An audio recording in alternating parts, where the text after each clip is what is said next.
Esta homilía la he querido llamar el seguimiento de Jesús y es una explicación de Mateo 8, 18 al 22. Dice así el Evangelio: viéndose Jesús rodeado de la muchedumbre, mandó pasar a la otra orilla. Y un escriba se acercó y le dijo: Maestro, te seguiré a donde quiera que vayas. Dícele Jesús: las zorras tienen guaridas y las aves del cielo nidos, pero el Hijo del Hombre no tiene dónde reclinar la cabeza. Otro de los discípulos le dijo: Señor, déjame ir primero a enterrar a mi padre. Dícele Jesús: sígueme y deja que los muertos entierren a sus muertos. Palabra del Señor. Gloria a ti, Señor Jesús. Lo primero es saber que la vocación es un llamado que parte de Jesús. Él es el que elige. No se enoja Jesús si uno se ofrece a seguirlo, pero en definitiva, Él decidirá a quién quiere para seguirlo. A veces los jóvenes dicen: yo no quiero ser religioso o religiosa. No se preocupen, que el Señor les dará a conocer de un modo u otro si los elige para hacerlo.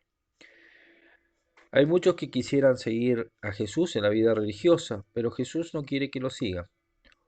Otros no quieren seguirlo y Él los llama. Otros que quieren seguirlo y Él los llama. No parte de nuestra voluntad ser religiosos, sacerdotes, monjes, religiosas, sino que es Jesús el que llama. Aunque una vez llamados y conociendo el llamado, sí depende de nuestra voluntad responder. La respuesta es libre, si no, no sirve. A veces se dicen que tal sacerdote obliga o tal familia presiona para que esta persona se consagre. Los superiores, después de un tiempo de prueba, verán si la respuesta es libre o condicionada, y si es condicionada, le dirán que no sirve para seguir a Jesús. El problema de las personas es que no se preguntan qué camino quiere Jesús que sigan para ir al cielo. Los caminos son dos: o formar un matrimonio, que también es vocación, o consagrarse a Dios. Las condiciones generales para todos los cristianos las dice Jesús en Lucas 9. Niéguese a sí mismo, tome su cruz cada día. Y en Lucas 14, si alguno viene junto a mí y no odia a su padre, a su madre, a su mujer, a sus hijas, a sus hermanos, a sus hermanas y hasta su propia vida, no puede ser discípulo mío.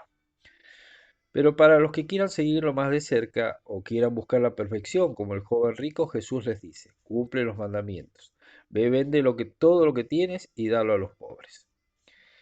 El Evangelio describe la historia de dos vocaciones, dos hombres que quieren seguir a Jesús.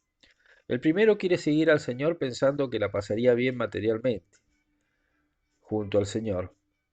Jesús lo desengaña mostrándole un panorama de suma pobreza. El segundo pide ir a enterrar a su padre antes de seguirlo, y Jesús lo desengaña diciéndole que la dilación no es buena. El seguimiento de Jesús implica un desprendimiento total y una gran diligencia. Ascesis para dejar todos los bienes materiales y a sí mismo, y diligencia porque hay que ser fiel y pronto para seguir las inspiraciones de Dios. Diligencia en el amor y servicio al prójimo, en la obediencia, en cumplir el deber de Estado. La dilación es infidelidad y hace perder gracias actuales. Al primer postulante del Evangelio, Jesús le quiso decir que si lo quería seguir era necesario vivir pobremente. Si alguno quiere seguir a Jesús, tiene que estar dispuesto a venderlo todo. Jesús es el tesoro escondido y es la perla preciosa. El que la encuentra y quiere adquirirla, tiene que vender todo. No sé si éste lo siguió, pero Jesús se lo aclaró. Si quiere seguirme, tiene que ser pobre, pobre al menos en el espíritu. Quizá algún seguidor de Jesús también sea pobre actualmente. Jesús fue pobre en el espíritu y en su vida. Otro lo llamó y él le dijo que le diera permiso para enterrar a su padre. Probablemente quería estar con su padre hasta que muriese. Y Jesús lo apura para que ya se vaya con él y empiece a imitarlo en su misión. No quiere Jesús que se den vueltas en su seguimiento, que se vaya postergando. Una vez que se ve claro el llamado, en este caso oyó la voz de Jesús, ya no se puede esperar. Jesús no está obligado a llamar nuevamente. Lo mismo valga para la conversión. En el mundo están los hombres muertos para Dios. El que encuentra la vida no puede volver a la muerte. Que no nos suceda como a los jóvenes del Evangelio que dejaron de seguir a Cristo. Uno perdió la vocación por querer buscar cerca de Jesús la comodidad, le faltó renuncia. El otro la perdió por querer volver por última vez al mundo para arreglar sus asuntos, le faltó rapidez y arrojo en la providencia. Hay tres conductas para seguir a Jesús. San Ignacio de Loyola, al estudiar la correspondencia a la vocación y los obstáculos que nuestro propio gusto pueden presentar, divide a los hombres en tres. El primero querría quitar el afecto para seguir a Jesús y así hallar la paz en el Señor y salvar su alma. No opone los medios hasta la hora de la muerte. El segundo quiere quitar el afecto, pero quiere quedarse con la cosa. Quiere que Dios venga donde él quiere y no se determina a dejar la cosa para ir a Dios, aunque fuese lo mejor para él. El tercero quiere quitar el afecto y renuncia a las cosas. Quiere únicamente lo que Dios quiere, cumplir la voluntad de Dios y solo eso. Servir al Señor teniendo la cosa o dejándola según lo quiera Dios. El primer modo de seguir al Señor es el del escriba del Evangelio. Un escriba se acerca a Jesús y quiere seguirlo. Ha oído la llamada de la vocación. El Señor les pone cuál ha de ser su vida. Las zorras tienen guaridas y las aves del cielo nidos, pero el Hijo del Hombre no tiene dónde reclinar la cabeza. El escriba se queda atónito. Sintió la llamada y la quería seguir con tal de que no se opusiera a sus gustos. La comodidad ató al escriba y pensando en seguir a Jesús en la hora de su muerte o en seguirle solo de lejos, se volvió a su casa. Quiso escoger el medio más seguro para su salvación, pero no puso los medios. El resultado, presumiblemente triste, porque el Señor enseña la dificultad que tienen los ricos para salvarse. Comodidades y riquezas, ¿no son estos los impedimentos comunes en el seguimiento de Jesús? La comodidad sensual, las riquezas con su cortejo de vanidades, ambiciones, etc. Son incompatibles con la perfección y muchas veces con la salvación.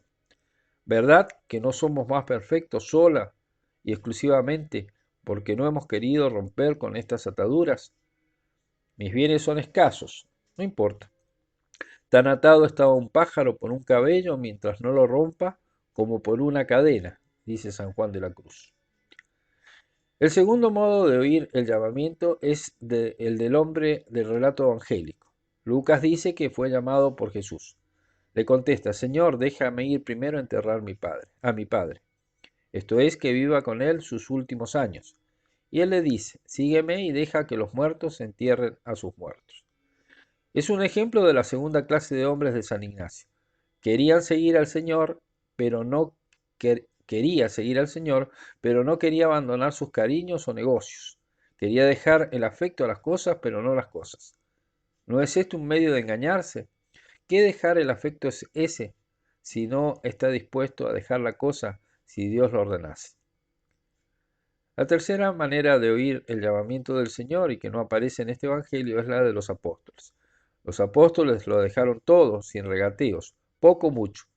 El corazón también se apega a unas redes. Los lazos familiares son tan fuertes y más en el pobre que deja a los suyos confiados a la providencia. Los apóstoles lo dejaron todo, inmediatamente, en cuanto entendieron que era la voluntad del Señor que lo siguieran para estar con Él y ser sus discípulos. Y nosotros también sepamos, si somos llamados por el Señor, abandonar como los apóstoles todo para seguir este llamamiento que nos hace el Señor.